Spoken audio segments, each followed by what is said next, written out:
Sometimes the heart recognizes what it needs long before the mind understands why.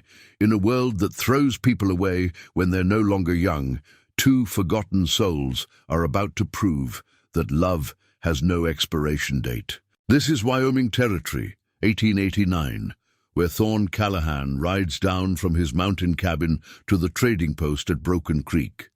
He expects to trade pelts and head back to his solitude. Instead, he finds a bride auction where 70-year-old Sela Virey stands alone on the platform. The crowd laughs. The younger women get claimed. But Sela, nobody wants an old woman. Except Thorne sees something different. He sees a lifetime of strength. He sees dignity. He sees someone who knows how to endure, just like him. Without hesitation, he steps forward and marries her that very day. What happens when two people society has written off discover they're exactly what the other needs? Before we jump back in, tell us where you're tuning in from, and if this story touches you, make sure you're subscribed, because tomorrow I've saved something extra special for you. The morning sun filtered through the pine boughs as Thorne Callahan led his pack mule down the familiar mountain trail, the leather saddlebags heavy with winter pelts. At 53, his shoulders still carried the broad strength of his younger years, though silver now threaded through his dark beard, and the lines around his eyes spoke of too many seasons spent squinting into mountain snow. 10 years he'd lived up in that cabin. 10 years since he'd walked away from everything that reminded him of who he used to be. The trading post at Broken Creek sat in a valley fold where 3 trails met, a ramshackle collection of buildings that served the scattered folks who chose the hard country over civilized comfort. Old Pete Hendricks had run the post since before the war, and he greeted Thorne with the same careful nod they'd exchanged twice yearly for the past decade. "Thorne, good to see you made it down before the snow hits hard." Pete's weathered hands sorted through the pelts with practiced efficiency. "These are fine quality. Mountain living suits your trapping, I'll give you that." "Need supplies for winter," Thorne replied, his voice rusty from months of talking only to himself and the mountain winds. "Flour, salt, coffee if you've got it." Pete nodded toward the far end of the post where a crowd had gathered. "Might want to get your business done quick. They're doing one of those bride auctions today.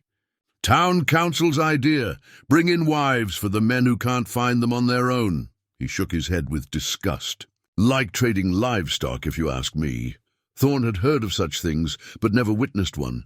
As he loaded his supplies, he couldn't help but glance toward the commotion. 3 women stood on a makeshift platform, while men in the crowd shouted bids like they were pricing cattle. The first woman, barely 20 with golden hair, brought spirited bidding. The second, perhaps 30 with kind eyes, went to a rancher for a decent sum. Then there was the third woman. She stood with her spine straight and her chin lifted, silver hair pinned back in a neat bun that caught the afternoon light. Her dress was clean but worn, mended carefully in places, and her hands were folded calmly in front of her. Everything about her spoke of dignity held close like armor. The auctioneer called for bids, but the crowd had gone quiet. "Come now, gentlemen," the auctioneer wheeled. "Sela Virey is a good Christian woman, been keeping house for 40 years. She's 70 if she's a day," someone called out, and laughter rippled through the crowd.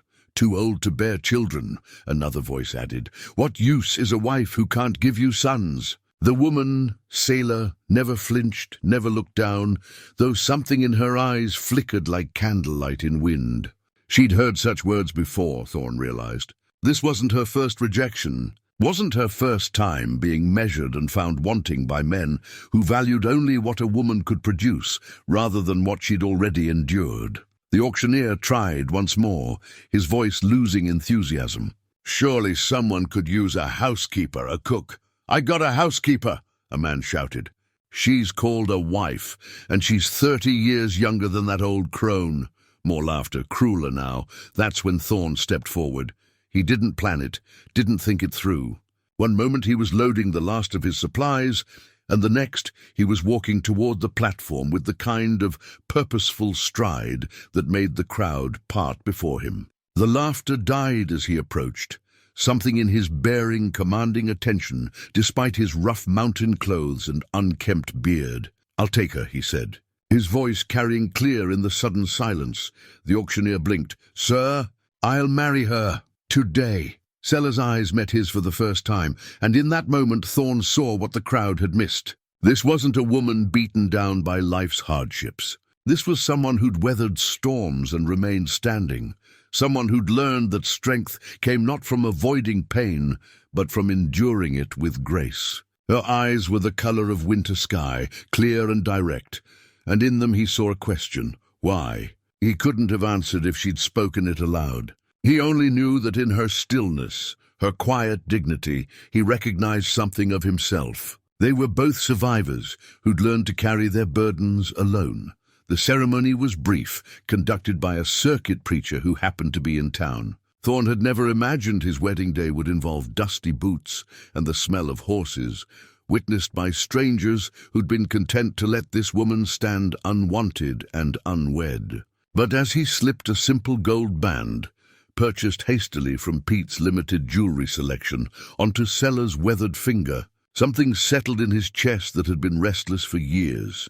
"You may kiss your bride," the preacher said, but neither of them moved. This wasn't that kind of beginning. Instead, Thorne offered his arm, and Sela took it with the same quiet dignity she'd maintained throughout the ordeal. They walked together toward his horse and pack mule, while the crowd dispersed, already moving on to other entertainment. "I have a cabin," Thorne said, as he helped her onto his horse. "Up in the high country. It's not much, but it's warm and dry."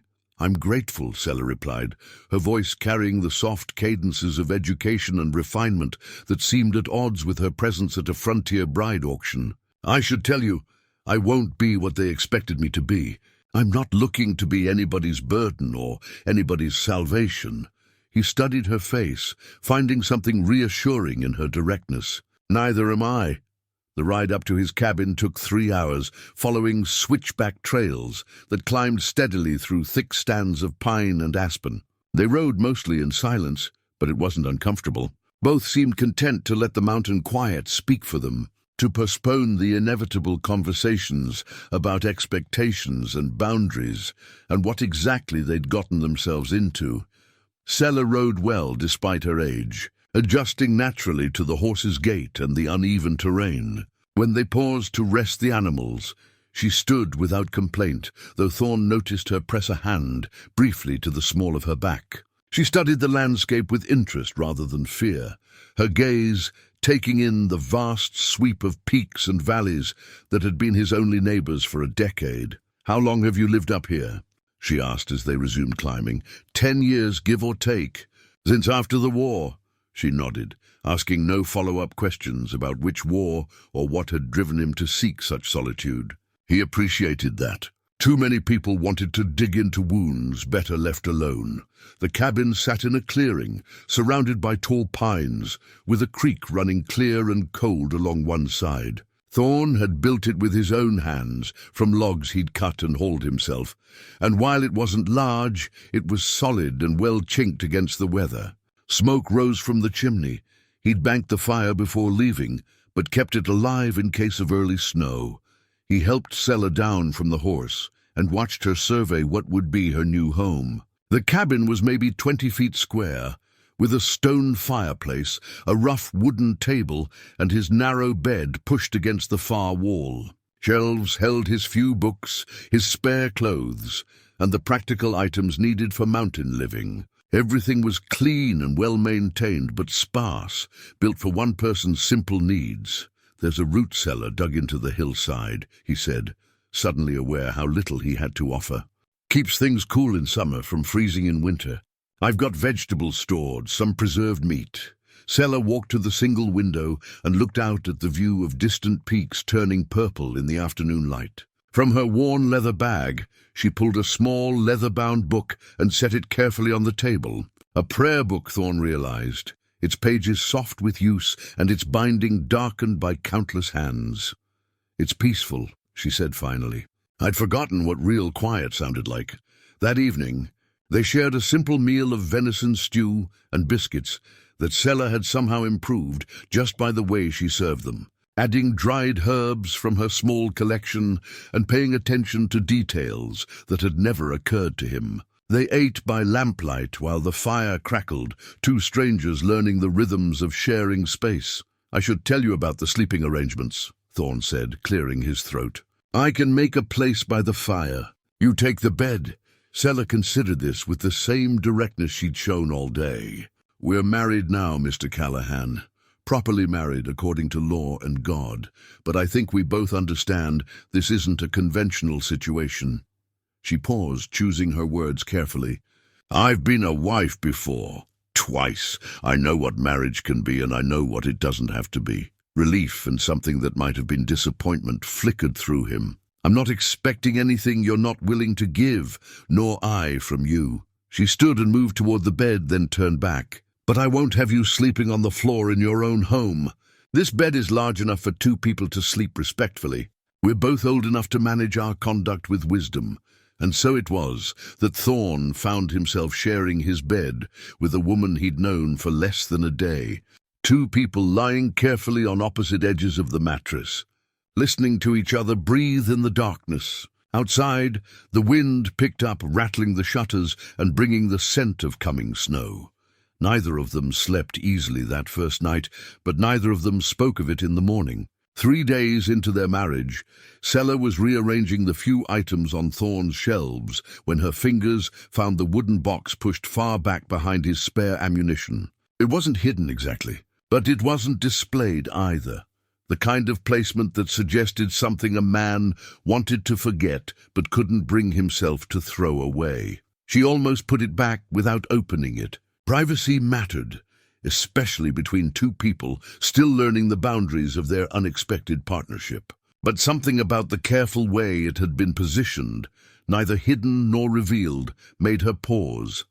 Inside, nested in faded blue velvet, lay a military medal. The bronze had tarnished to dark brown, and the ribbon was frayed at the edges, but she could still make out the inscription, "For Gallantry in Action." Beneath it lay a folded paper, yellowed with age, that bore the official seal of the U.S. Army. "You shouldn't be going through my things." Sela turned to find Thorne standing in the doorway, his face carved from stone. He'd been chopping wood outside, and his shirt was damp with sweat despite the cool morning air. In his eyes, she saw something she hadn't seen before. Not anger, but a kind of hollow pain that made her chest tighten. "I wasn't prying," she said quietly, not moving to hide what she'd discovered. "I was trying to make more room for my few belongings. I didn't mean to intrude."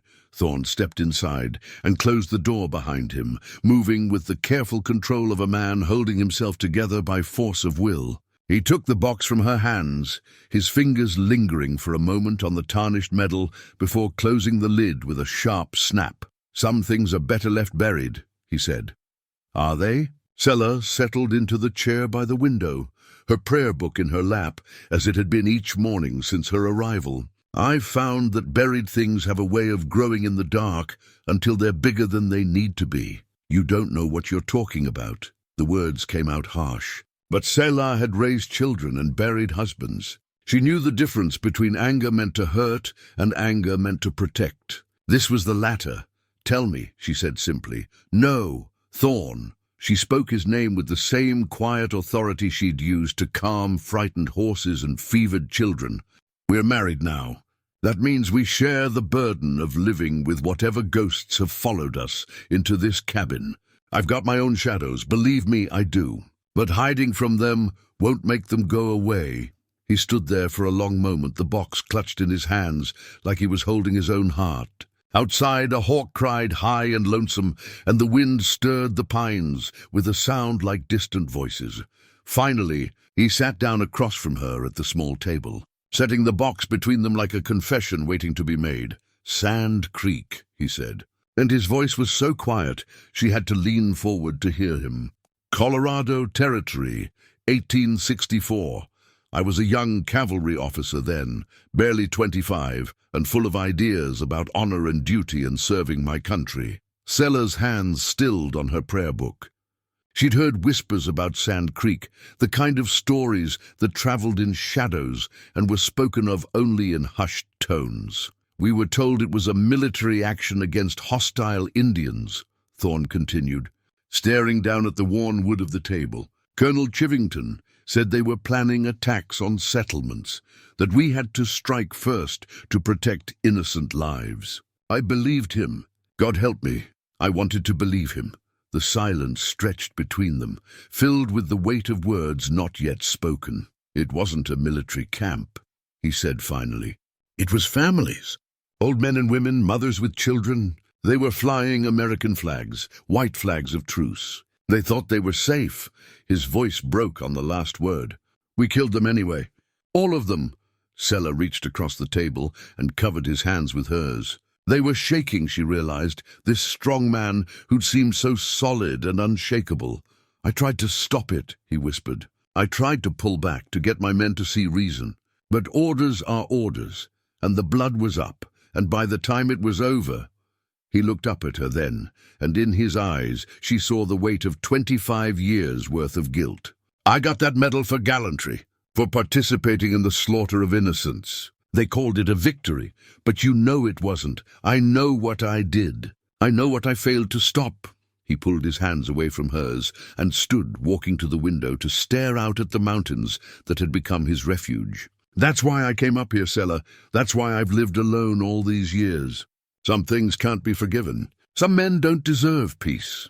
Sela was quiet for a long time, turning his words over in her mind like stones worn smooth by a river. When she spoke, her voice carried the gentle firmness of someone who'd wrestled with her own demons and found a way to live with them. My first husband was a good man, she said. Kind, gentle, loved his children more than his own life. One winter, scarlet fever came through our town. Took our two youngest, a boy and a girl, within 3 days of each other. She paused, her fingers tracing the worn cover of her prayer book. James blamed himself, said he should have moved them away from town sooner. Should have seen the signs, should have done something, anything, to save them. Thorne turned from the window to look at her. He carried that guilt until it killed him, Sela continued. Stopped eating, stopped sleeping, stopped believing he deserved to live when his children couldn't. Within a year, I was burying him too. She met Thorne's eyes directly. The guilt didn't bring our babies back, Thorne. It just took their father away from me as well. That's different, Thorne said. Your husband didn't choose, didn't he? Sela's voice remained gentle but carried an edge now. He chose to let guilt consume him instead of honoring his children's memory by living well. He chose to leave me alone with my grief because his was too big to share. She stood and walked to him, stopping close enough that he could see the silver flecks in her blue eyes. You've been up here 10 years, Thorne. 10 years of choosing guilt over forgiveness, choosing isolation over the possibility of doing good in whatever time you have left. How is that honoring the lives that were lost? The question hung between them like a challenge. Outside, the wind was picking up, bringing with it the smell of snow and the promise of a long winter ahead. I don't know how to live with what I did, he said finally. None of us do, Sela replied. That's why we need each other. That afternoon, as if summoned by their conversation about guilt and consequences, Doc Harrison arrived at their cabin on horseback, his medical bag tied behind his saddle and worry etched deep in the lines of his weathered face. Thorne. Thank God you're here, he said, dismounting with the stiff movements of a man past 70. We need your help down in the valley. Thorne helped him inside, noting the way the old doctor's hands shook as he accepted a cup of coffee. Doc Harrison had served the scattered communities around Broken Creek for 30 years, riding through all weather to tend the sick and deliver babies and patch up the inevitable injuries that came with frontier living. What's the trouble, Doc? The Henderson family, Doc said, referring to their nearest neighbors, a couple with 3 young children who lived about 5 miles down the mountain. Little Sarah, she's burning up with fever and I can't seem to break it. The other 2 children are starting to show signs. Mary Henderson is beside herself with worry. Sela looked up from where she was mending one of Thorne's shirts. What do you need from us? I hate to ask, Doc continued, but I could use help nursing them through this. Mary's exhausted, and Tom's no good around sickness. Makes him panicky. He paused, looking between them. I know you two are just getting settled as married folk, but Sela, if you've had experience with caring for the sick... I'll come, Sela said without hesitation. It could be dangerous, Thorne said. If it's what took out half of Deadwood last year, then they'll need all the help they can get. Sela was already moving toward her small collection of belongings, pulling out clean rags and the few medical supplies she'd brought with her. I've nursed sick children before. I know what needs doing. As they prepared to leave, Thorne caught her arm gently. You don't have to do this, Sela. We barely know these people. She looked at him with something that might have been surprise. Thorne, that little girl is dying. Her parents are desperate. If I can help, then I help. It's as simple as that. And in that moment, watching her pack supplies with calm efficiency while snow began to fall outside their window, Thorne realized that his new wife had just shown him something he'd forgotten in his years of isolation. Sometimes redemption came not through grand gestures or dramatic acts of courage, but through the simple choice to help when help was needed. The question was whether he was ready to make that choice himself. The Henderson cabin sat in a small clearing carved from the pine forest, smoke rising straight up from the chimney in the still air. As they approached, Thorne could hear the sound that had haunted too many of his nightmares, a child crying with the weak, persistent wail that meant serious illness. Mary Henderson met them at the door, her brown hair escaping from its pins and her eyes red-rimmed with exhaustion and fear. She was perhaps 30, usually a capable woman who managed her household and helped her husband Tom with their small ranch. But now she looked defeated. "Oh, thank the Lord you've come," she said, reaching for Sela's hands. "Sarah's been burning up since yesterday, and now little Michael is starting to show the fever too. I don't know what to do anymore." Sela squeezed Mary's hands gently. "Show me to the children. We'll figure this out together."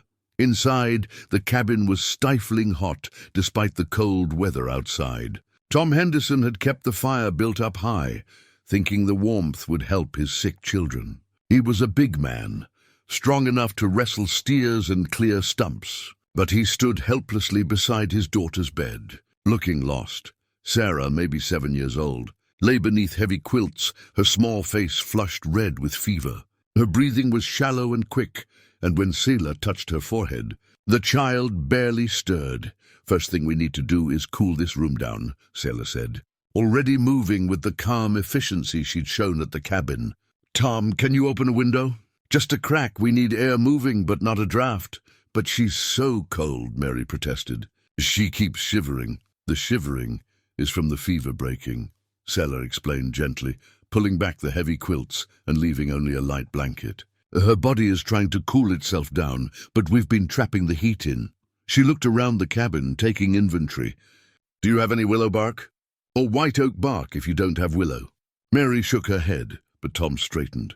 "There's willow down by the creek. I could gather some." "Good. We'll make a tea from it. It helps bring down fever." Sela was already reaching into her bag for clean cloths. "I'll need cool water too, and something to make a light broth." "She'll need to drink, even if she doesn't want to." As Tom hurried out to gather willow bark, Sela began the quiet, methodical work of nursing. She bathed Sarah's hot face and arms with cool water, coaxed small sips of water between her dry lips, and spoke to her in low, soothing tones, even though the child seemed barely conscious. Thorne found himself assigned to help with 5-year-old Michael, who was beginning to show the telltale signs of fever, but was still alert enough to be frightened by all the activity. The boy reminded him painfully of other children he'd seen, other faces that visited him in his dreams. But when Michael reached for him with small, hot hands, Thorne found he couldn't pull away. "My sister gonna die?"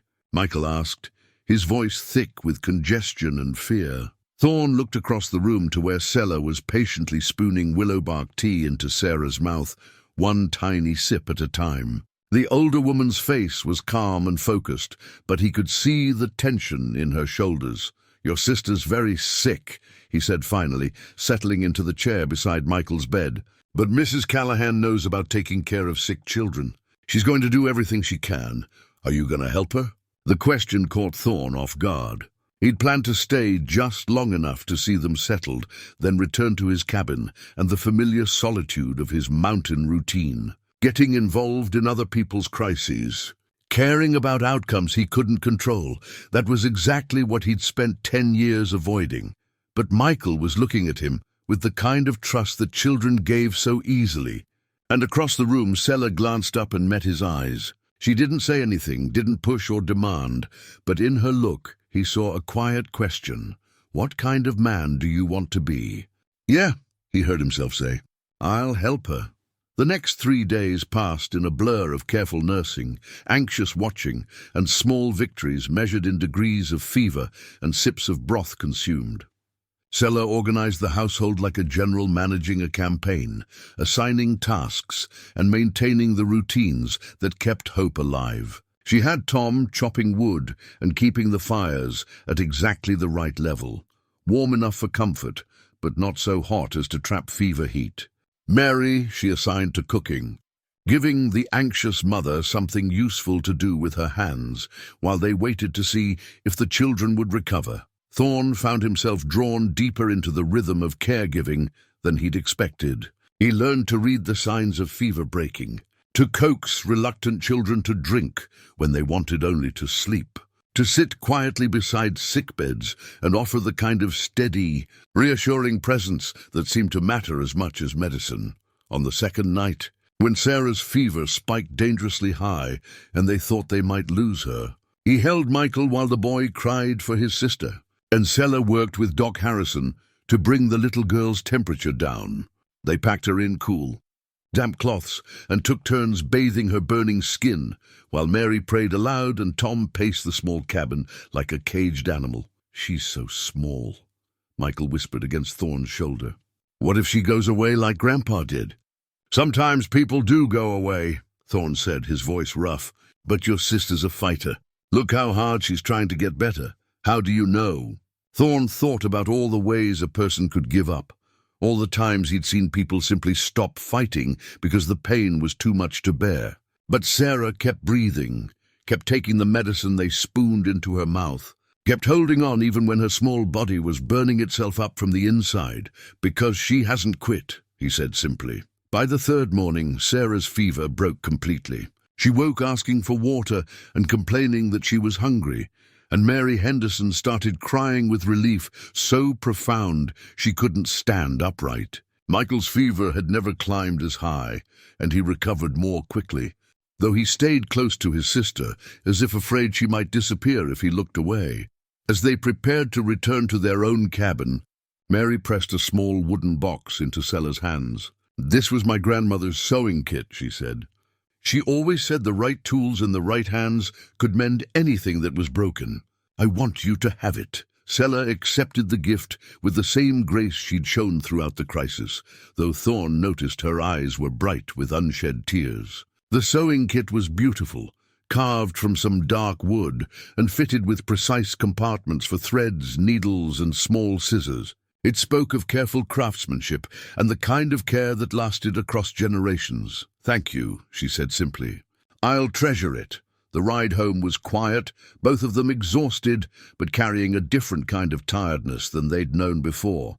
The satisfied weariness that came from useful work and worry resolved. As their cabin came into view, Thorne realized that something had shifted in the 3 days they'd been away. The small building no longer felt like his solitary refuge. It felt like home for two people who'd learned they could work together towards something beyond their own survival. That evening, as Sela examined the contents of her new sewing kit by lamplight, she looked up to find him watching her. That was good work you did with Michael, she said. You have a way with children. I didn't do much. You were there when he needed someone to be there. Sometimes that's everything. Thorne nodded, understanding for the first time that redemption might not require grand gestures or dramatic transformations. Maybe it came one small choice at a time, the choice to help when help was needed, the choice to stay when staying mattered, the choice to care about outcomes even when caring meant risking disappointment. Outside, the first real snow of the season was beginning to fall, and winter was settling over the mountains like a blanket. But inside their cabin, with Sela mending one of his shirts with careful, precise stitches, Thorne felt something he hadn't experienced in 10 years. He felt like he belonged somewhere, The chess set had been one of Thorne's winter projects during his 3rd year on the mountain, carved from pine and aspen during the long evenings when the wind howled outside, and he had nothing but time and restless hands. Each piece had been whittled with care, the pawns simple but balanced, the knights with their flowing manes, the bishops with their pointed mitres. It was beautiful work, though he'd never had anyone to play against, until now. "You've got a good hand for carving," Sela said, examining the white queen with its delicate crown and serene face. They'd discovered their shared love of chess on their 5th evening together. When she'd noticed the set on its shelf and asked if he played, "Passes the time," Thorne replied, setting up his black pieces across from her. "Been years since I've played against anyone but myself." "That's a dangerous habit," Sela said with a small smile. "You always know what your opponent is thinking." They played slowly, thoughtfully, each move considered with the kind of patience that came from having nowhere else to be and nothing pressing to prove. Sela was a skilled player, her strategy patient and layered, setting up combinations several moves in advance. She'd learned from her first husband, she told him, a schoolmaster who'd believed chess taught valuable lessons about thinking ahead and accepting consequences. "Tell me about him," Thorne said, moving his knight to threaten her bishop.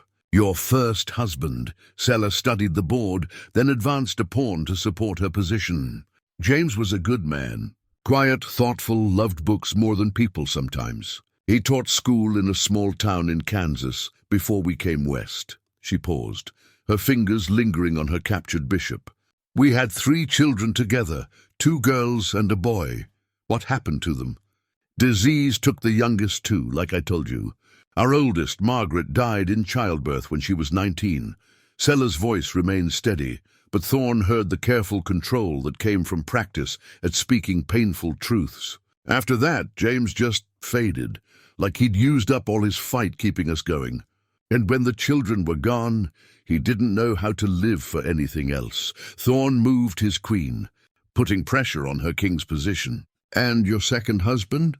"William," she castled, tucking her king to safety. "I married him 2 years after James died. I was 45 and thought I was too old for romance, but William convinced me otherwise. He was a rancher, practical and kind, 10 years older than me. We had good years together, 15 of them. He died of a stroke while we were bringing in the spring calves. Any children with him?" "No." She captured one of his pawns with her rook. "I was past the age for babies by then.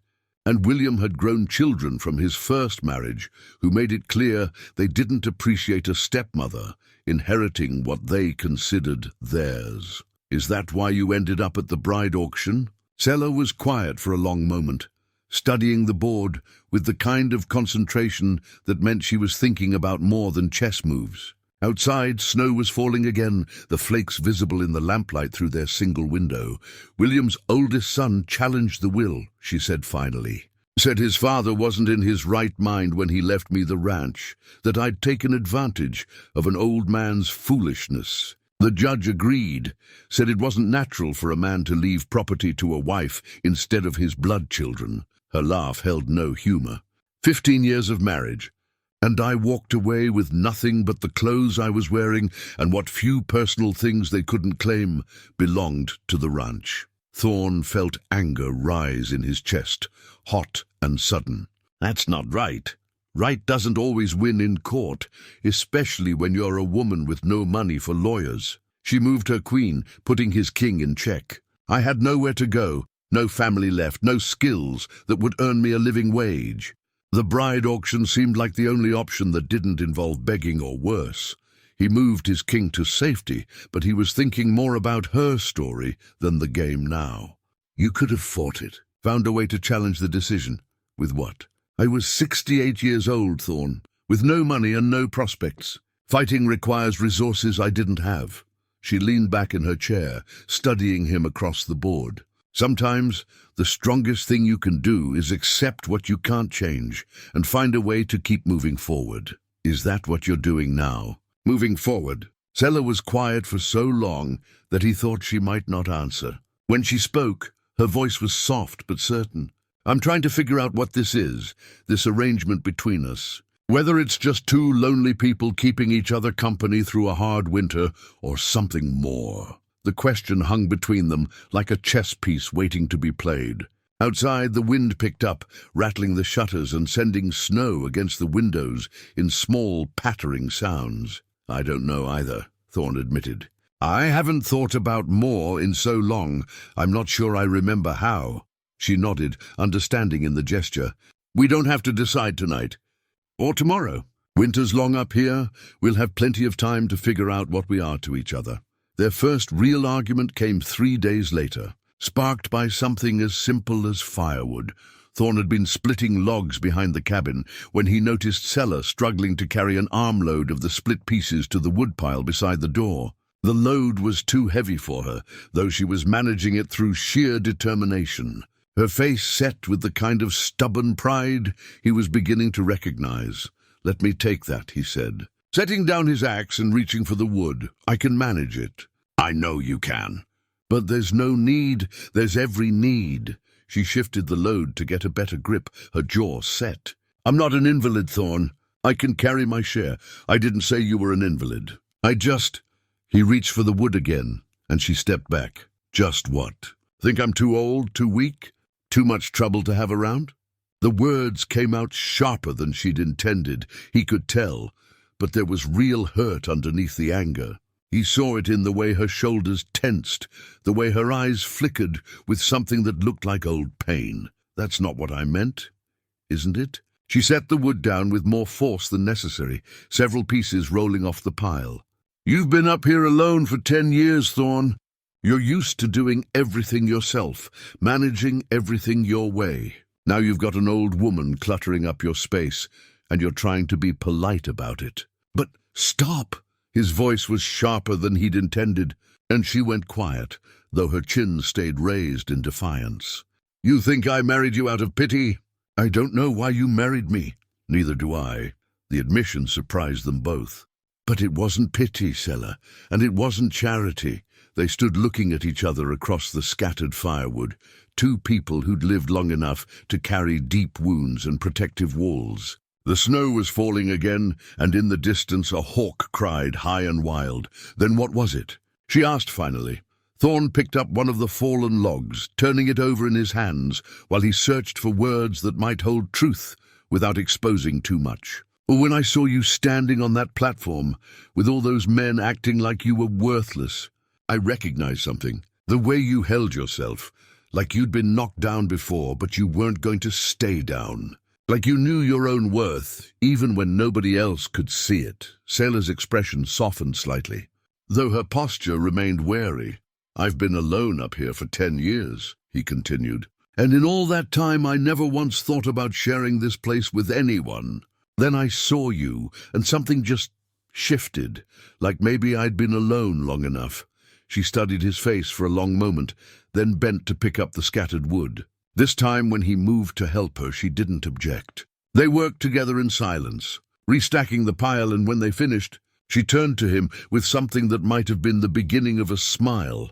"I haven't had anyone worry about me carrying too much wood in 20 years, she said. "I'd forgotten what it felt like, and I'd forgotten what it felt like to have someone to worry about." That evening, they returned to their chess game, but the atmosphere between them had changed subtly.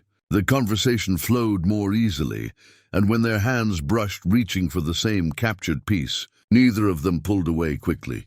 "Checkmate," Sela said finally. Her queen trapping his king with no escape. Thorne studied the board, seeing the trap she'd been building for the past dozen moves. "Well played. I was so focused on my own attack I missed yours entirely. That's the mistake most men make," she said, beginning to set up the pieces for another game. "They think the only way to win is to be aggressive, to take territory and capture pieces. Sometimes the best strategy is to be patient, to let your opponent make the first move and then respond to what they give you as they reset the board." Thorne found himself studying her face in the lamplight, the fine lines around her eyes that spoke of years of laughter and worry, the silver hair that caught the light like spun silk, the capable hands that moved the chess pieces with sure precision. "Sela," he said, and something in his voice made her look up. I'm glad you're here, are you? Yes, this place. It's been more like a hiding place than a home. Having you here makes it feel different, better. She nodded slowly, and in her eyes he saw something warming, like ice beginning to thaw in spring sunshine. I'm glad to be here, Thorne. Gladder than I expected to be.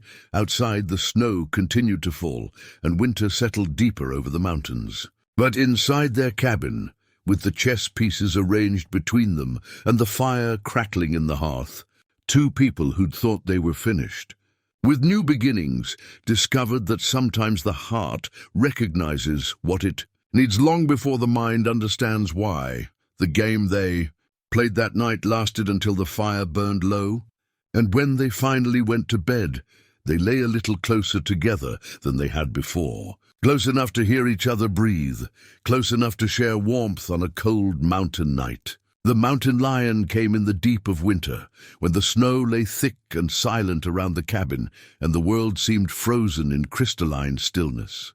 Thorne woke to the sound that every mountain dweller learned to fear, the harsh, guttural scream that meant a big cat was close and hungry, and looking for easy prey.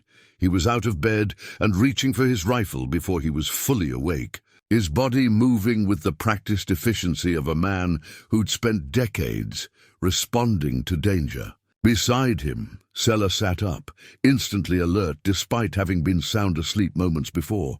"Stay inside," he said, checking the rifle's load by feel in the darkness. "Whatever happens, don't come out until I tell you it's safe. Thorne, promise me," she nodded, though he could barely see her in the pre-dawn darkness. Outside, the mountain lion screamed again, closer now, and Thorne heard his horse whinny in fear from the small lean-to shelter he'd built against the cabin's north wall. He eased the door open and stepped into the bitter cold, his breath steaming in the freezing air. The snow was deep enough to muffle sound, but not deep enough to slow a big cat significantly. He moved carefully along the cabin's wall, using the building for cover while he tried to locate the animal. The mountain lion was magnificent and terrifying, nearly 8 feet from nose to tail, with shoulders that spoke of power built for bringing down elk and deer. It had cornered his horse in the lean-to, and the poor animal was pressed against the back wall, trembling and wild-eyed with terror. The cat's attention was focused entirely on its intended prey, but Thorne knew that would change the moment he made his presence known.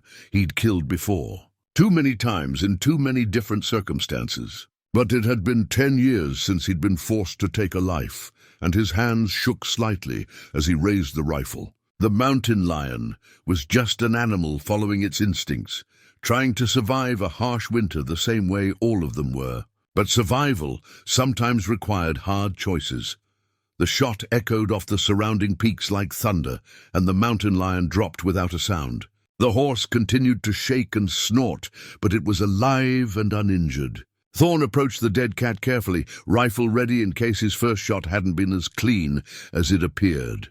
"Thorne, are you all right?" He turned to find Sela standing in the doorway, fully dressed, despite the early hour and the cold. Her face was calm, but he could see the concern in her eyes. "I told you to stay inside." The shooting stopped. "I wanted to make sure you were safe." She moved toward him, her steps careful in the deep snow, and stopped beside the dead mountain lion. "It's beautiful and huge, big enough to take down a horse or a man if it was hungry enough." Thorne was surprised by her reaction. Most women he'd known would have been horrified by the violence, disturbed by the blood and the abrupt transition from living creature to lifeless meat. "You did what you had to do," Sela said simply. "It would have killed the horse and probably come for us next. Doesn't make it easy." She looked at him then, really looked at him, taking in the way his hands trembled slightly as he lowered the rifle, the way his jaw was clenched tight with something that went beyond the immediate danger.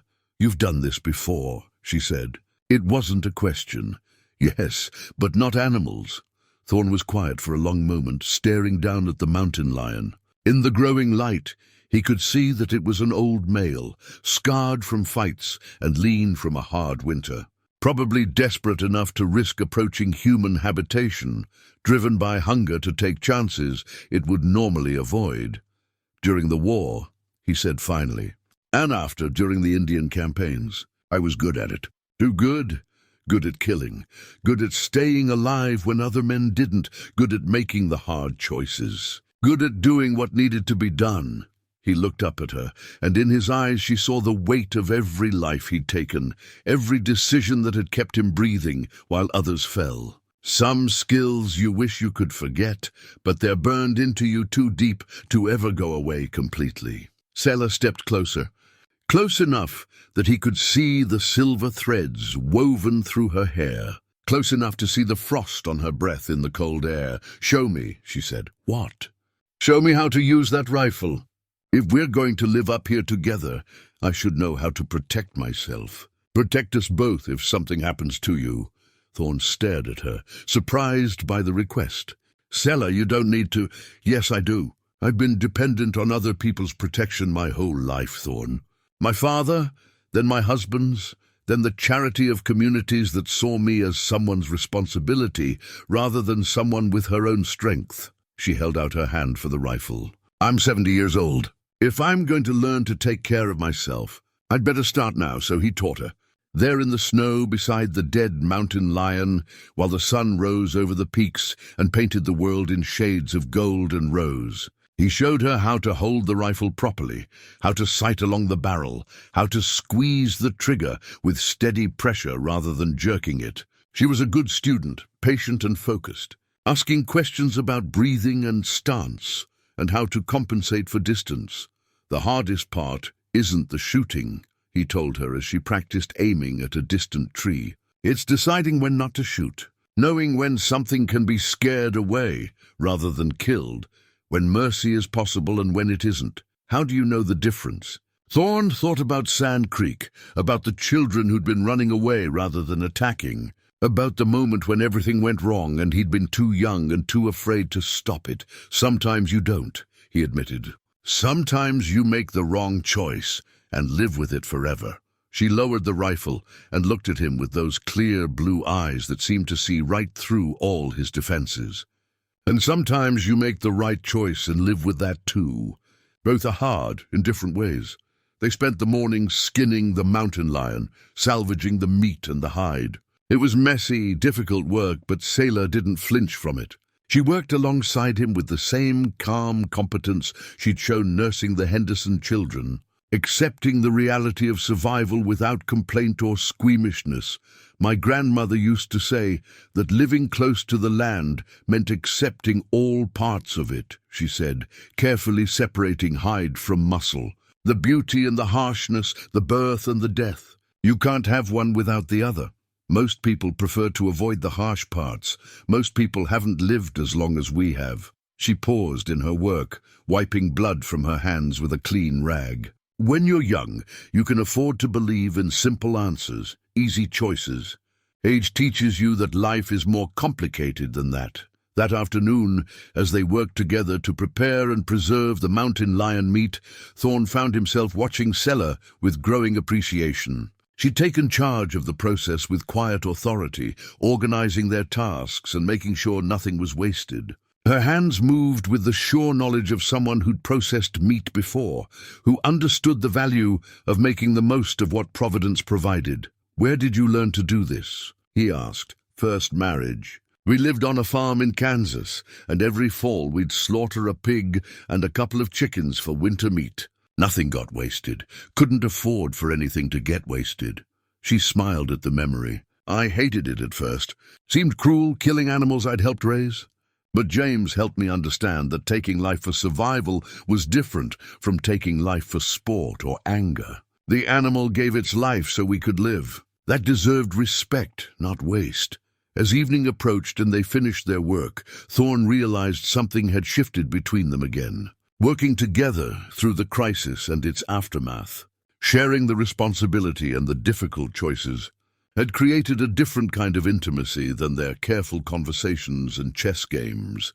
When they went to bed that night, exhausted from the long day but satisfied with their work, they lay closer together than they ever had before. And when Sela shivered slightly in the cold, Thorne moved without thinking to share his warmth, his arm coming around her in a gesture that felt as natural as breathing. She didn't pull away. Instead, she settled against him with a soft sigh of contentment, and for the first time in 10 years, Thorne fell asleep with another person's heartbeat steady and reassuring against his chest. The silver locket had belonged to Sela's mother, passed down through 3 generations of women who'd known loss and learned to carry it with grace. She wore it always, a small weight against her heart that most people never noticed. But on the night the blizzard trapped them completely in their cabin, when the wind howled like a living thing and the world outside disappeared in whirling white, she finally opened it and shared its contents with the man who'd become more than just her husband of convenience. Inside were 2 tiny photographs, so small they could barely be made out in the lamplight. A boy and a girl, perhaps 3 and 5 years old, with serious eyes and their mother's delicate features. Thomas and Elizabeth, Sela said softly, her fingers tracing the worn gold of the locket's edge. My babies with James. They died within 3 days of each other. The fever took them so fast, we barely had time to understand what was happening. Thorne set down the book. He'd been reading and moved closer to see the photographs. The children's faces were solemn in the way of old portraits, but he could see life in their eyes. The spark of personality that made them more than just images in a locket. They were beautiful, he said. Elizabeth was the serious one, always trying to help with household tasks, always asking questions about everything. Thomas was my wild child, couldn't sit still for 2 minutes together, always getting into mischief. Sela's voice was steady, but Thorne could hear the pain underneath, worn smooth by time, but still sharp enough to cut. He was the one who got sick first. Brought it home from playing with the Miller children in town. By the time we realized how serious it was, she didn't finish the sentence. She didn't need to. James blamed himself, she continued. Said he should have kept them away from town when he heard there was sickness going around. Should have been more careful, more protective. I tried to tell him that children get sick, that sometimes there's nothing anyone can do, but he couldn't hear it. The guilt ate him alive. Outside, the wind rose to a shriek that made the cabin walls shudder, and snow drove against the windows like thrown sand. They were completely cut off from the world, wrapped in white silence, except for the storm's violence. I had another child, Thorne said suddenly, the words coming out before he could stop them. With a Lakota woman during the time before Sand Creek. Sela went very still, her attention focused entirely on him, with the kind of careful listening that made confessions possible. Her name was Little Dove. She was the daughter of a chief who was trying to make peace, trying to find a way for his people to survive what was coming. I was young, arrogant, thought I could build bridges between our worlds. Thorne's voice was rough with old pain. We had a son. They called him David, but she called him Soaring Eagle. He would be 30 now if he lived. What happened? Sand Creek happened. Little Dove and David were there when Chivington ordered the attack. I tried to find them, tried to get to them, but the chaos... His hands clenched into fists on his knees. I found their bodies afterward. She'd been trying to protect him, covering him with her own body. It didn't matter. They killed them both. The silence between them was profound, broken only by the wind's howling and the crack of settling logs in the fireplace. Sela reached across the space separating them and took his hand, her fingers warm and steady around his. That's why you came up here, she said. You weren't just running from what you did. You were running from what you lost. I failed them, failed to protect them, failed to stop what I knew was wrong, failed to be the man they deserved. He looked down at their joined hands, hers so much smaller than his, but somehow stronger. Some failures are too big to carry. Some guilt is too heavy to bear, is it? Sela's voice was gentle but firm. Or is that what we tell ourselves when the pain is too fresh, too overwhelming to face?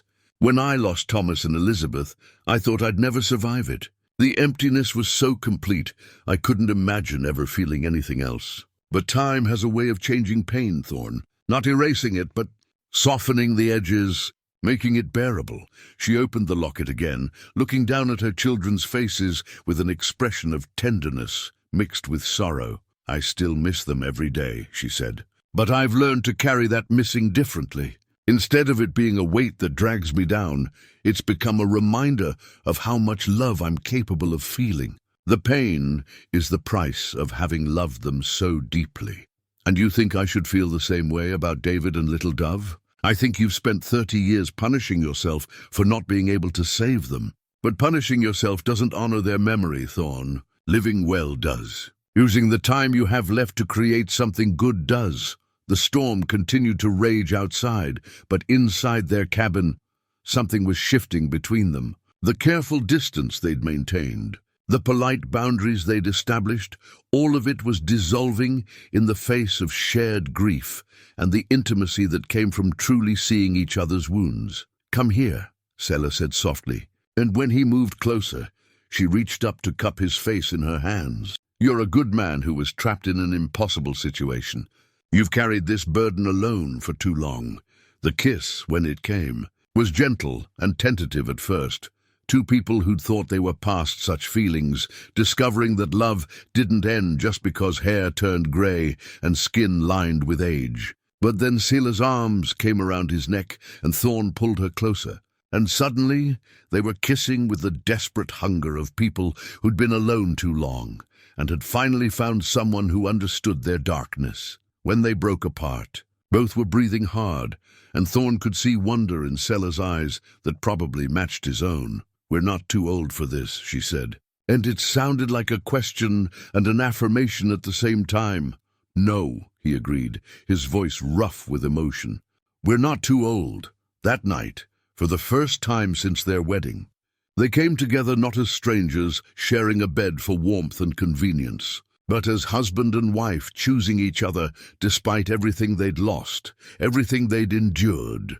Their lovemaking was tender and unhurried, marked by gentle touches and whispered endearments, two people rediscovering that physical intimacy could be about healing as much as passion.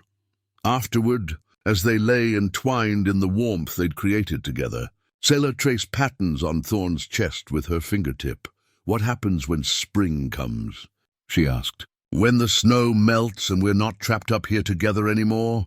It was the question they'd both been avoiding, the uncertainty that lurked beneath their growing closeness. In the isolation of winter, it had been easy to let their relationship deepen without examining what it meant for the future. But spring would bring choices, decisions about whether what they'd found together could survive in the broader world. "I don't know," Thorne admitted.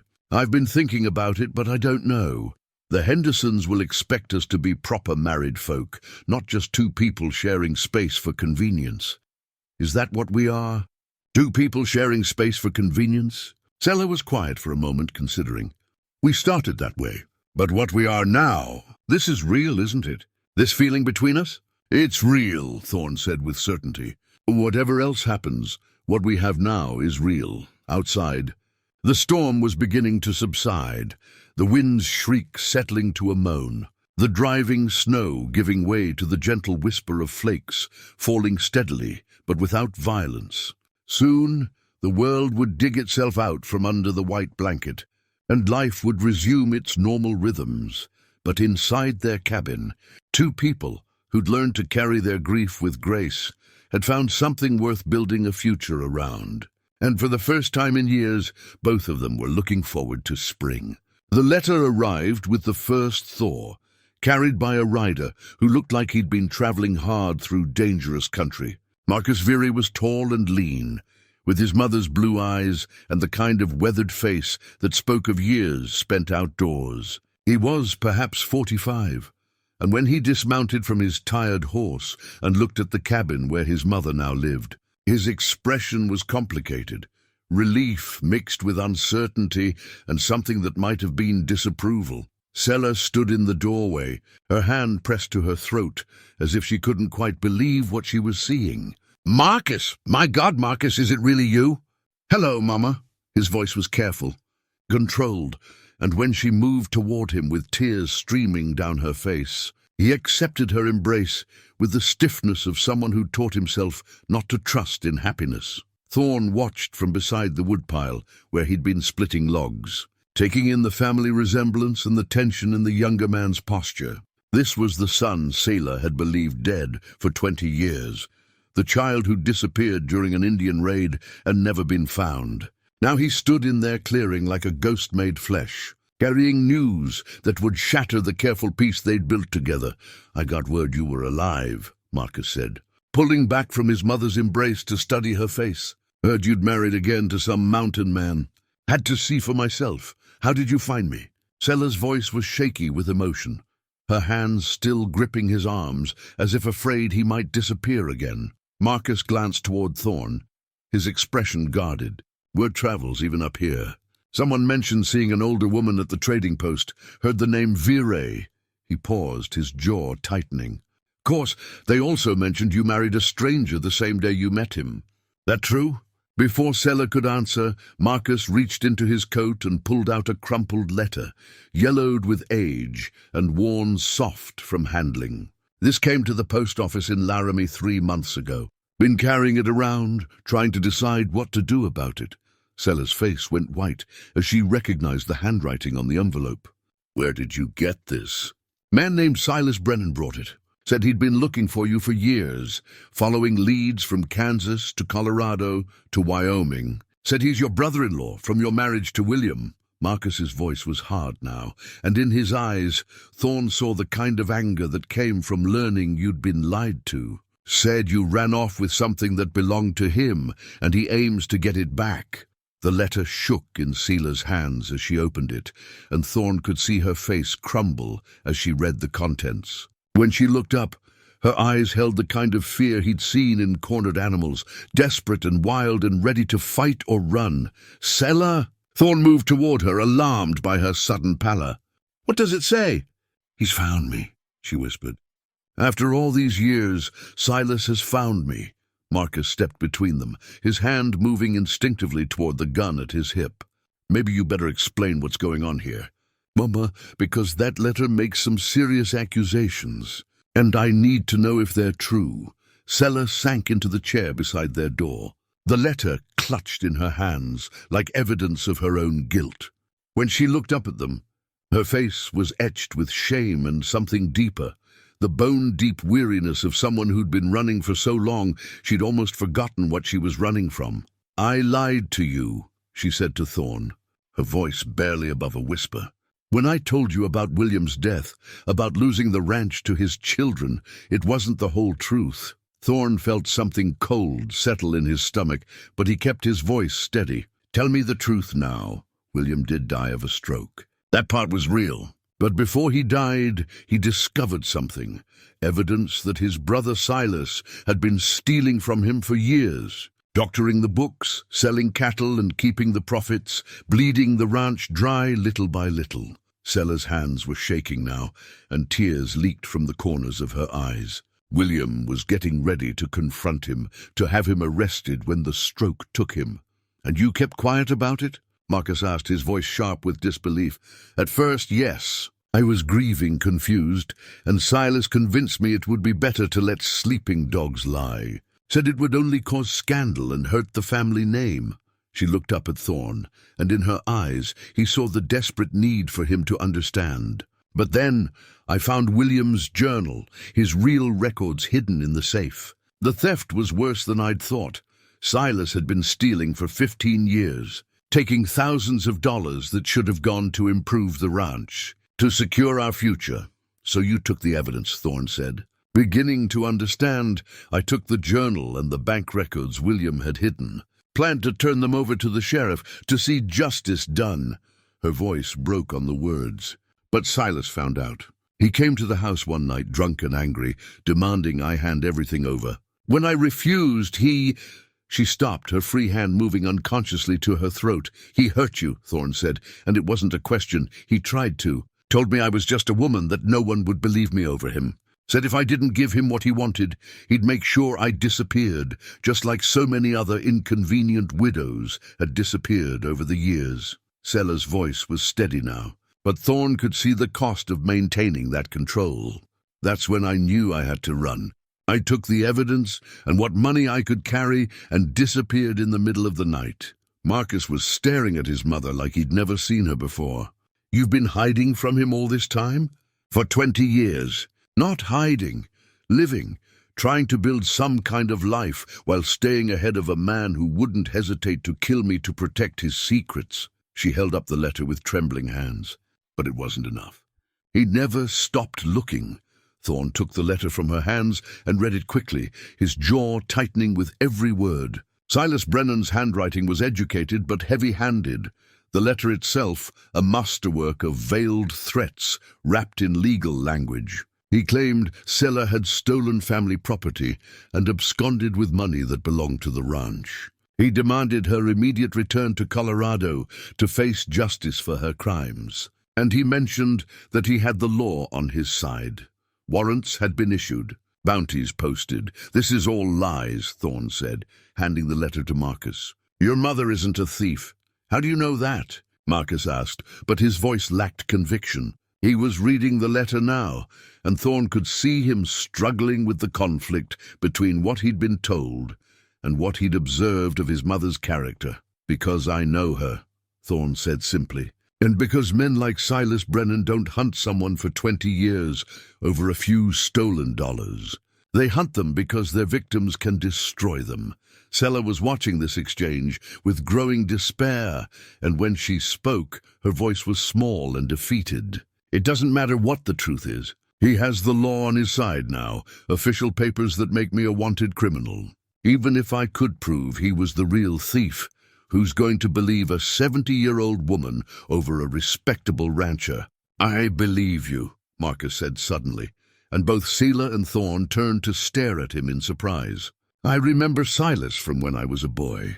Remember the way he looked at you when he thought no one was watching, the way he'd find excuses to touch your hand or stand too close. I was too young to understand it then, but looking back, he folded the letter and handed it back to his mother. A man who'd try to force himself on his brother's widow would steal from him too." "Marcus," Sela started, but he held up a hand to stop her. "You should have told me you were alive, Mama. All these years, I thought I was alone in the world. Do you know what that was like? Growing up thinking both my parents were dead?" "I thought you were dead too," Sela said, tears flowing freely now. "The raid, when the Comanche took you, we searched for weeks, but we never found any trace. I mourned you, Marcus. I grieved for my lost boy every day. The Comanche raised me," Marcus said, his voice gentling slightly, "taught me their ways, made me part of their family. When I was old enough to choose, I stayed with them for a while, then eventually made my own way in the world. Been working as a scout and translator, moving between the white world and the Indian world. Never quite belonging to either. The irony wasn't lost on any of them. Sela had spent 20 years running from one enemy while mourning a son who was alive and making his own life in the same dangerous territory. None of that matters now, Thorne said, breaking the emotional reunion with practical concerns. What matters is that Silas is coming. The question is what we're going to do about it. Marcus looked between his mother and the mountain man she'd married, his expression thoughtful. "You planning to run again, Mama? Keep running until you're too old to travel." "I don't know," Sela admitted. "I'm tired, Marcus. Tired of looking over my shoulder, tired of starting over, tired of being afraid. But I don't see any other choice." "There's always another choice," Thorne said, and something in his voice made both of them look at him sharply. "We can stay and fight." "Fight?" Sela shook her head. "Thorne, you don't understand. Silas isn't just one man. He has money, influence, men who work for him. We're talking about going up against someone who's spent 20 years building power and connections." "Then we level the playing field," Thorne replied. And in his eyes, Marcus saw something that reminded him of the Comanche warriors who'd raised him. The cold, calculating look of a man who knew how to fight and win. "I may have been hiding up here for 10 years, but I haven't forgotten everything I learned in the army. And this mountain gives us advantages that money and influence can't buy." "You're talking about a war," Sela said, her voice hollow. "I'm talking about survival, about finally making a stand instead of running." Thorne moved to the window and looked out at the landscape he knew better than any man alive. Every trail, every hiding place, every natural fortress carved by wind and weather. You've been running from this fight for 20 years, Sela, but running hasn't made it go away. Maybe it's time to face it." Marcus studied the older man with new interest. There was something in Thorne's bearing now, a shift from the quiet mountain hermit to something harder and more dangerous. "Your military was long time ago. What kind of military?" "The kind that knew how to make impossible odds work in their favor." Thorne turned from the window to face them both. "The question is whether you're both ready to stop running and start fighting back." The silence stretched between the three of them, filled with the weight of a decision that would change everything. Outside, the spring wind stirred the pines, and somewhere in the distance a hawk cried out, wild and free. Finally, Marcus spoke. "How long do we have?" "According to the letter, Silas plans to arrive with his men within the month. He's giving us time to consider surrendering peacefully before he comes to collect what he thinks is his. Then we have time to prepare," Thorne said. "Time to turn this mountain into something he won't expect." He looked at Sela, his expression gentle but determined. "But only if you're willing to fight, Sela. Only if you're ready to face this man and everything he represents." Sela sat in silence for a long moment, looking down at the letter that had shattered their peaceful winter. When she finally raised her eyes, they held a spark of the steel that had carried her through 70 years of hardship and loss. "I'm tired of running," she said quietly. "I'm tired of being afraid. If we're going to do this, then we do it together, all three of us." Marcus smiled for the first time since his arrival, and in that expression, Sela saw the ghost of the little boy she'd lost so many years ago. "Then I guess we'd better start planning." Outside, storm clouds were gathering over the peaks, and the wind carried the promise of rain. But inside their cabin, three people who'd thought they were finished with fighting were discovering that sometimes the most important battles came when you were least prepared for them. The war for Sela's freedom was about to begin. The rifle lay across Thorne's knees like a judgment waiting to be passed. He'd pulled it from its place above the fireplace for the first time in 10 years, and the weight of it brought back memories he'd spent a decade trying to bury. The metal was cold under his hands, but his fingers remembered the familiar balance, the precise mechanics of death made manifest in wood and steel. "You swore you'd never use it again," Sela said quietly, watching him from across their small table. The morning light streaming through the window caught the silver in her hair and made her look ethereal, like something too precious for the harsh world that was closing in around them. "I swore a lot of things," Thorne replied, his voice rougher than usual. "Most of them turned out to be promises I couldn't keep."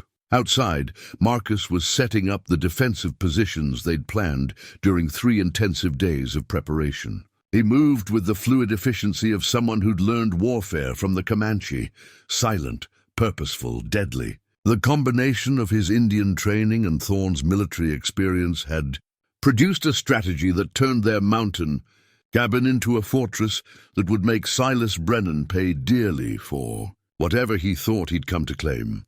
Past week had been a revelation for all of them. Marcus had proven himself not just Sela's son, but a formidable ally, with skills that complemented Thorne's knowledge perfectly.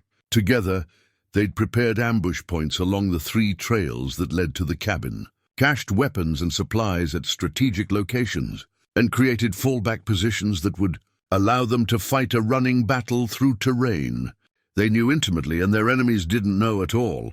But the planning and preparation couldn't silence the voice in Thorne's head that whispered he was about to become the thing he'd spent 10 years running from: a killer, a man who solved problems with violence, someone who chose destruction over creation.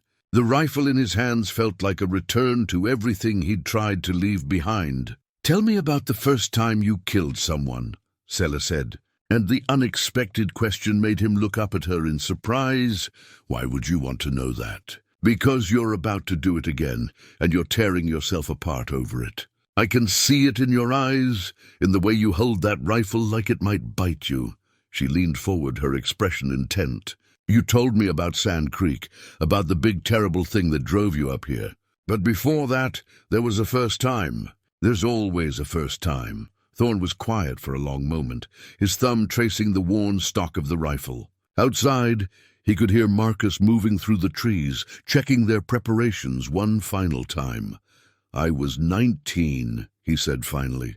"Fresh recruit, stationed at a trading post in Kansas. Comanche raiders hit a homestead about 10 miles south of us, killed the father, and took his wife and daughter captive. Our captain sent out a patrol to track them down. And I was the youngest member of the squad." He paused, remembering the weight of his first military rifle, how proud he'd been to wear the blue uniform and serve his country in the grand adventure of taming the frontier. We caught up to them the next morning.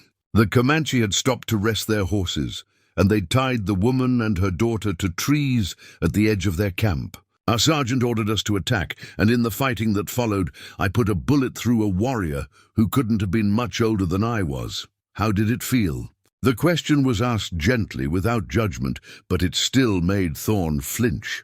Like I was going to be sick. Like I'd just crossed a line I could never uncross. The boy I'd killed, he was trying to protect the captives when I shot him. Had his body between them and our gunfire. Wasn't until afterward that I realized he'd been trying to shield them, not use them as cover.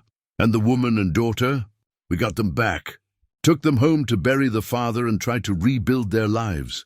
They thanked me, called me a hero for helping to save them. Thorne's voice was bitter now. Never knew that the man I'd killed had been trying to do the same thing I was. Protect innocent people from violence. Sela reached across the table and took his free hand in both of hers. Her skin was soft and warm, and her touch was steady in a way that helped anchor him to the present moment. That's the difference, Thorne, between what you did then and what you're preparing to do now. You've learned to see the difference between protection and destruction, between necessary violence and meaningless killing. She squeezed his hand gently. Silas Brennan isn't coming here to protect anyone. He's coming to take something that doesn't belong to him, to hurt someone who's never done him harm. What you're preparing to do isn't the same as what you did at Sand Creek. How can you be so sure? Because I know you. I've seen you with sick children. Watched you teach me to shoot, felt you hold me when the nightmares came. You're not the same man who rode with Chivington, Thorne. You're not even the same man you were when you came down from this mountain to trade pelts. Before he could respond, Marcus appeared in the doorway, his face grim. They're coming. Spotted dust about 5 miles down the valley road. Looks like maybe 6 or 7 riders. Thorne felt something settle in his chest. A familiar coldness that he'd hoped never to experience again. But along with the cold came a clarity he hadn't felt in years. The sharp focus that came when there was no more time for doubt or hesitation. When survival required absolute commitment to necessary action. How long? He asked, standing and checking the rifle's load one final time. Hour, maybe less if they push hard. Marcus moved to the window and peered down the valley. They're not trying to hide their approach. Confident or stupid? Confident, Sela said, and both men turned to look at her. She was standing now, her prayer book in her hands, but her expression determined. Silas has always believed that money and influence make him untouchable. He's probably counting on us being too intimidated to fight back. Then he's in for a surprise, Marcus said grimly. The next hour passed in tense preparation. They moved through their final checklist like a well-rehearsed dance. Weapons loaded and positioned, water and medical supplies cached at their fallback positions, escape routes confirmed and cleared. But beneath the practical preparations, each of them was wrestling with their own demons. For Marcus, this was his first real battle since leaving the Comanche, his first chance to use his skills in defense of family rather than survival.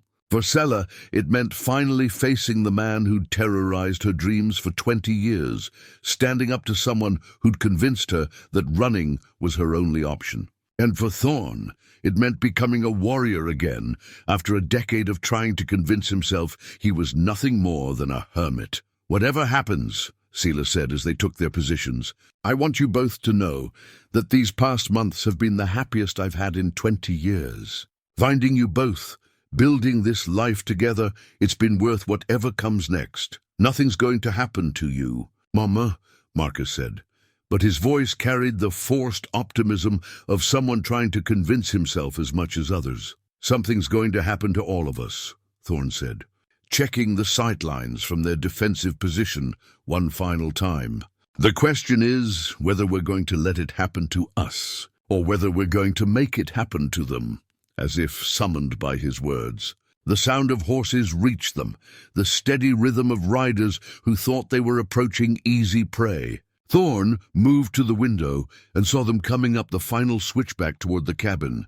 7 men on horseback, led by someone who could only be Silas Brennan, even at a distance. Brennan radiated the kind of arrogant confidence that came from a lifetime of getting his way through intimidation and superior resources. He was a big man, well-dressed despite the hard travel, and he sat his horse with the easy authority of someone who'd never had to consider the possibility of failure. "Sela Virey." Brennan's voice carried clearly across the clearing as they approached. "I know you're in there. Come out, and we can settle this like civilized people. Nobody needs to get hurt." From their position behind the cabin's thick log walls, Sela looked at her husband and son, these 2 men who'd chosen to stand with her against impossible odds. In Thorne's eyes, she saw the cold determination of a professional soldier preparing for battle. In Marcus's, she saw the fierce loyalty of a son protecting his mother. "What do I tell him?" she whispered. Thorne chambered around in his rifle, the sound sharp and final in the quiet cabin. "Tell him he's trespassing. Tell him to leave. Tell him that if he wants a fight, we're ready to give him one he'll never forget." Outside, Silas Brennan was growing impatient, his voice taking on the hard edge of a man used to having his orders obeyed immediately. "I'm not going anywhere until I get what I came for. Sela, you can make this easy or you can make it hard, but either way, you're coming back with me to face justice for what you stole." Sela moved to the window, her spine straight and her voice carrying clearly across the clearing. "The only thing I stole, Silas, was the truth about what you did to William. And that truth is going to stay right here with me." The silence that followed was profound, broken only by the nervous shifting of horses and the whisper of wind through the pines. Then Silas Brennan laughed, a sound devoid of humor that carried the promise of violence. "Have it your way, old woman. Boys, burn them out." The first shot came from Marcus, positioned in the trees 40 yards from the cabin with a clear view of the clearing. His target was the man reaching for a torch, and the bullet took him clean through the chest before he could strike a match. The sound echoed off the surrounding peaks like thunder, and suddenly the peaceful mountain morning exploded into chaos. Thorne's first shot dropped Brennan's horse, sending the big man tumbling into the dirt with a curse that could be heard over the gunfire. It was a calculated decision. Dead horses couldn't carry anyone away, and a man afoot in unfamiliar territory was at a severe disadvantage. Within seconds, 2 more horses were down, and Brennan's confident assault had turned into a desperate scramble for cover. "Fall back to position 2, Thorne called to Marcus, following their predetermined plan. They weren't trying to win a stand-up fight. Against superior numbers, they were going to make Brennan's men pay dearly for every yard of ground while using the terrain to even the odds. Sela crouched behind the cabin's thick walls, her iron skillet clutched in her hands like a weapon. It wasn't much against bullets, but it was heavy enough to cave in a skull if anyone got close enough to threaten her.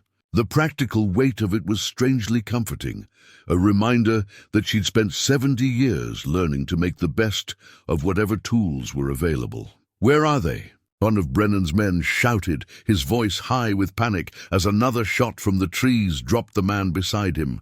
"Scattered through the forest," Brennan snarled, pulling himself behind his dead horse for cover. They planned this. They knew we were coming. The truth was worse than he knew. Thorne and Marcus hadn't just planned for this fight. They'd turned the entire mountainside into a killing field designed to neutralize every advantage Brennan thought he had. The approaches to the cabin were covered by carefully positioned rifle positions that provided overlapping fields of fire. The trees themselves had been prepared with platforms and concealed positions that allowed movement between firing points without exposure. And most importantly, They'd prepared for psychological warfare as much as physical combat. Silas Brennan, Thorne's voice carried from somewhere in the forest, though his exact position was impossible to determine. You came here to terrorize an old woman. How does it feel to be the one who's scared? A bullet whined off the rock near Brennan's head, close enough to spray stone chips across his face. He pressed himself lower behind his makeshift cover, realizing for the first time that he might have seriously underestimated his opposition. "I've got legal warrants," he shouted toward the trees. "You're harboring a fugitive. Surrender now, and I might let you live." "Your warrants don't mean much up here," came the reply, followed by another shot that took down the third man in Brennan's group. "This is mountain justice, and the mountains decided you're guilty." Inside the cabin, Sela heard the exchange and felt something shift inside her chest. For 20 years, she'd lived in fear of this man, convinced that his money and influence made him untouchable. But listening to him shout threats while bullets whistled around his head, she realized he was just another bully who'd never faced real opposition. The fight moved through the forest in deadly stages, with Thorne and Marcus using their prepared positions to keep Brennan's remaining men off balance and afraid. Every time the attackers tried to advance toward the cabin, precise rifle fire from unexpected angles drove them back. Every time they tried to retreat toward their horses, more shots reminded them that their escape route was covered. But it was Marcus who delivered the psychological blow that broke their morale completely, moving through the trees with the silent grace his Comanche fathers had taught him. He circled around behind Brennan's position and struck without warning. His knife found the throat of the man guarding their rear, and by the time the others realized what had happened, he'd already melted back into the forest like smoke. "He's behind us," one of the survivors whispered, his voice shaking with terror. "Jesus Christ, he's behind us. How many are there?" Another man asked, spinning in circles as he tried to watch all directions at once. The truth was that there were only 2 of them. But in the confusion and chaos of a mountain ambush, it seemed like the forest itself was attacking. Shots came from impossible angles. Their enemies appeared and disappeared like ghosts, and every shadow might conceal death. Within 20 minutes of the first shot, Brennan was down to 3 men, including himself, and all of them were pinned down behind inadequate cover, while an unknown number of enemies controlled the high ground around them. "This isn't over," Brennan shouted toward the cabin, his voice cracking with frustration and rage. "You think you can hide up here forever? I'll bring the army if I have to. I'll bring enough men to burn this whole mountain down." The response came not from the forest this time, but from the cabin itself. Sela appeared in the doorway, her silver hair catching the sunlight, her expression calm and resolute. "No, Silas," she said, her voice carrying clearly across the clearing. "This is where it ends. Today," and in her hand, gleaming in the mountain sunshine, was Thorne's spare rifle, loaded and ready for war. The sight of Sela standing in the doorway with a rifle in her hands was enough to break what little discipline Brennan's remaining men still possessed. One of them, a young cowboy who'd probably signed on for easy money and found himself in a war zone, threw down his gun and raised his hands. "I'm done," he called out. "I didn't sign up for this.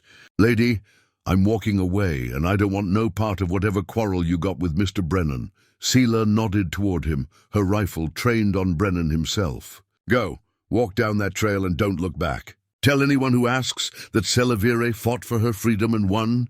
The cowboy didn't need to be told twice. He scrambled to his feet and headed for the trail at a pace that was just short of running, leaving his rifle behind in his haste to escape the nightmare the mountains had become.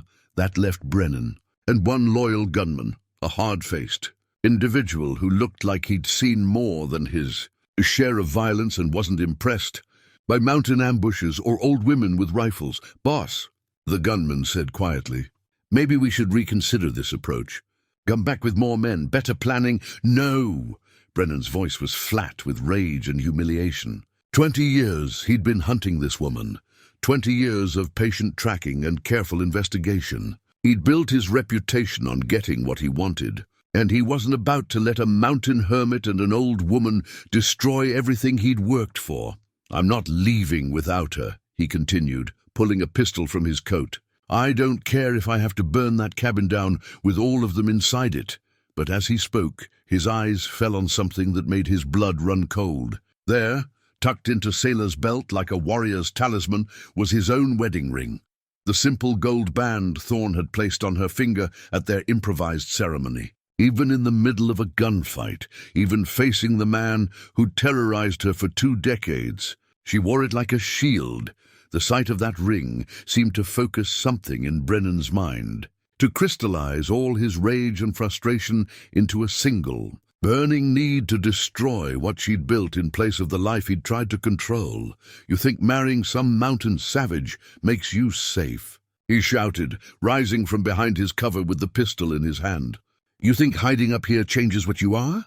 You're still just a thieving whore who took what belonged to my family." The words hung in the air like poison, but Sela's expression never changed. She stood in that doorway like a queen defending her kingdom, the rifle steady in her hands and her voice calm when she replied, "What I am, Silas, is a woman who finally stopped running from bullies like you." The shot, when it came, surprised everyone, including Sela herself. She'd been aiming for Brennan's shoulder, intending to wound and disable rather than kill. But the man chose that moment to lunge forward, and her bullet took him center mass, spinning him around and dropping him into the dirt of the clearing. His gunman reached for his weapon, but Marcus was already moving, appearing from the trees like an avenging spirit. The knife that had learned its deadly precision from Comanche warriors found its mark before the gun could clear its holster. And suddenly the battle was over. In the silence that followed, broken only by the wind in the pines and the labored breathing of dying men, Thorne emerged from his position and walked slowly toward the cabin.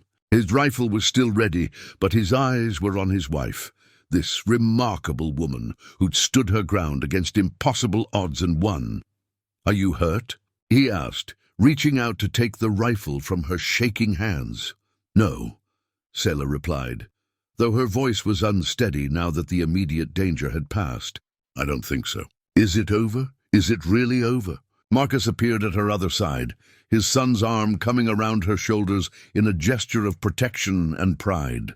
"It's over, Mama. He can't hurt you anymore." Brennan was still alive, but barely. Blood bubbled from his lips as he tried to speak, and Thorne knelt beside him with the grim efficiency of a man who'd seen too many people die. The evidence," Brennan whispered, his eyes fixed on Sela with dying hatred. Won't matter now. I destroyed all of it years ago." Sela looked down at the man who'd haunted her nightmares for 20 years and felt something she'd never expected to feel. "Pity." "I know," she said quietly. "I figured you would. That's why I memorized everything in William's journal before I ran. Every transaction, every date, every dollar you stole. I may not be able to prove it in court anymore, but I know the truth. And so do you." Brennan's eyes widened, with the realization that his confession had been meaningless, that she'd been carrying the real evidence in her memory all along. Then the light went out of them, and Silas Brennan died, knowing that his 20-year hunt had been for nothing. As the echoes of gunfire faded into the mountain silence, 3 people stood together in a clearing littered with the debris of violence. Survivors of a war that had begun before any of them understood what they were fighting for. But they were still standing. They were still together. And for the first time in 20 years, Sela Virey was truly free. Spring came early that year, melting the mountain snow with unusual speed and filling the creek beside their cabin with rushing water that sang of renewal and possibility. By the time the last of Brennan's men had been buried and the official inquiries had been satisfied, the sheriff ruled it self-defense after hearing testimony from 3 witnesses and finding evidence of Brennan's violent intentions. The world around them was green and alive with the promise of new beginnings. Marcus had stayed through the winter, and as the weather warmed, he began construction on a new room attached to the cabin's east wall. He worked with the methodical precision of a man who'd learned craftsmanship from multiple cultures, combining the solid construction techniques Thorne had used with decorative elements that reflected his Comanche heritage. The result was beautiful and functional, a space that honored both their past and their future. "You don't have to do this," Sela told him one morning as she brought him coffee and watched him fitting logs with an expertise that matched Thorne's own. "You've got your own life to live, your own path to follow." Marcus paused in his work, wiping sweat from his forehead with the back of his hand. At 45, he was still strong and capable, but there was a weariness around his eyes that spoke of too many years spent moving between worlds without belonging fully to either. "What kind of path is that, Mama?" "I've been drifting for 20 years, working jobs that didn't mean anything, building relationships that never lasted. Maybe it's time I tried putting down roots somewhere. And you think this is the right place?" He gestured toward the vista of peaks and valleys that stretched away in every direction. Toward the cabin where Thorne was visible through the window, carefully cleaning his rifle before storing it away for what he hoped would be the final time. "Look around you," Marcus said. "You and Thorne built something real here, something worth defending. I'd like to be part of that if you'll have me." Sela's eyes filled with tears, but they were good tears, the kind that came from joy rather than sorrow. "We'll have you. Of course we'll have you." That evening, as they shared dinner around the table that Thorne had built for one person, but now comfortably seated 3, the conversation turned to practical matters and future plans. The additional room would be ready before the next winter, giving Marcus his own space while keeping the family close together. The garden would be expanded, more land cleared for crops and maybe a few head of cattle. Thorne talked about building a better barn, and Marcus suggested adding a workshop where he could practice the leather-working skills he'd learned from his Comanche fathers. But underneath the practical planning, something deeper was being negotiated, the terms and boundaries of a family that had been assembled from loneliness and loss, held together by choice rather than blood, stronger for having survived its first real test. "There's something I need to ask you both," Sela said, as they lingered over coffee and the last pieces of apple pie made from fruit she'd preserved the previous fall. "What we are now, this thing we've built together, it doesn't fit any of the normal categories, does it?" Thorne considered the question, looking around the cabin that had been transformed from a hermit's refuge into a real home. The walls held reminders of their shared experiences now, the chess set on its shelf, Sela's sewing kit with its neat compartments, Marcus's knife hanging beside Thorne's rifle, the prayer book that had traveled with them through danger and come to rest in a place of safety. "No," he said finally, "I don't suppose it does fit the normal categories. But normal never worked for any of us, did it?" Marcus laughed, the sound rich and easy in the lamplight. "I was raised by Comanche. Mama spent 20 years running from a murderer, and Thorne lived alone on a mountain for a decade. I think we passed normal quite a while back." "Good," Sela said with satisfaction, "because I was worried we might be getting too conventional." The conversation continued late into the evening, ranging across subjects both profound and mundane. They talked about the past, Marcus's years with the Comanche, Sela's memories of her previous marriages, Thorne's gradual healing from the wounds of war. They talked about the future, plans for the farm, possibilities for expanding their small community, dreams of grandchildren who might visit the mountain cabin and learn its stories, but most importantly, they talked about the present, about what they meant to each other, about the love that had grown between people who'd thought they were finished with such feelings, about the family they'd chosen rather than the families they'd been born into. "I never thought I'd say this," Thorne admitted as they prepared for bed, "but I'm glad I came down from this mountain that day. Glad I saw you standing on that platform. Glad I had the sense to recognize something worth fighting for." "And I'm glad you did," Sela replied, her hand finding his in the darkness. "All of it, the marriage, the danger, the fight, even the fear. It led us here to this moment, to this life we've made together. Outside, the spring wind stirred the new leaves on the aspen trees, and somewhere in the distance, a nightbird called to its mate with a song that spoke of enduring devotion. Inside their cabin, 3 people who'd learned that love has no expiration date settled into sleep, secure in the knowledge that they'd found something worth more than safety, more than comfort, more than all the compromises they'd made with loneliness. They'd found home as Sela drifted off to sleep, her husband's arm warm around her and her son's presence comforting in the next room. She thought about the bride auction that had brought her to this mountain. She'd stood on that platform expecting nothing more than survival, hoping for nothing better than a roof over her head and enough food to see her through her remaining years.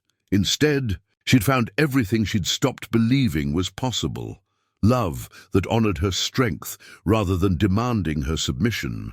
Partnership that valued her wisdom rather than merely tolerating her presence. Family that chose her rather than simply inherited her.